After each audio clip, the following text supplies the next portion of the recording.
పైలోనైడల్ sinus అంటే ఏంది? ఇదొక హిడెన్ డిసీజ్. ఎందుకంటే చాలా మందికి తెలీదు. అక్కడ ఏమనుకుంటారంటే అదొక చీమగడ్డ అనుకుంటుంటారు. లేకపోతే పింపుల్ అయిందనుకుంటుంటారు. ఏదో చర్మం పెరిగింది, గడ్డలాకొచ్చింది, పగిలిపోయింది, మానిపోతదని అనుకుంటారు. బట్ ఇక్కడే ప్రాబ్లమ్ వస్తది. ఎందుకు అంటే ఇది 2 బటక్స్ మధ్యన చూసుకుంటే గనక ఇక్కడ మోషన్ బోయ్ ద్వారం అనుకోండి.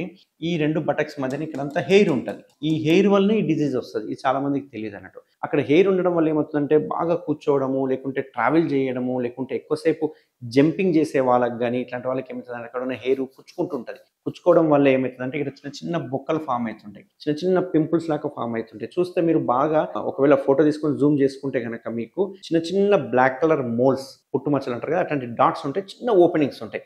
అవన్నీ హెయిర్ కుచ్చుకున్న సైట్స్ అన్నట్టు. ఆ హెయిర్ కుచ్చుకున్న సైట్స్ నుంచే సెకండరీ ఇన్ఫెక్షన్ ఎళ్ళిపోయి, మెల్లగా బాక్టీరియా అంతా లోపలికెళ్ళిపోయి ఈడొక యాబ్సెస్ లాగా ఫార్మ్ అయింది. అందుకే చూస్తే ఆ బ్లాక్ కలర్ స్పాట్స్ ఏమో ఇక్కడుంటాయి. చీమగడ్డనేమో ఇక్కడుంటది. అంటే ఇక్కడ నుంచి ఇన్ఫెక్షన్ ఎళ్ళిపోయి ఒక ట్రాక్ట్ సైనస్ అంటాం గదా! ఇది ఒక ట్రాక్ట్ ఫార్మ్ అయిపోయి ఈడొక చీమగడ్డ ఫార్మ్ అయిపోతుంది. చీమగడ్డ ఫార్మ్ అయిపోయి అక్కడ బర్స్ట్ అయిపోయి మొత్తం చీమంతా బయటకొచ్చేస్తది.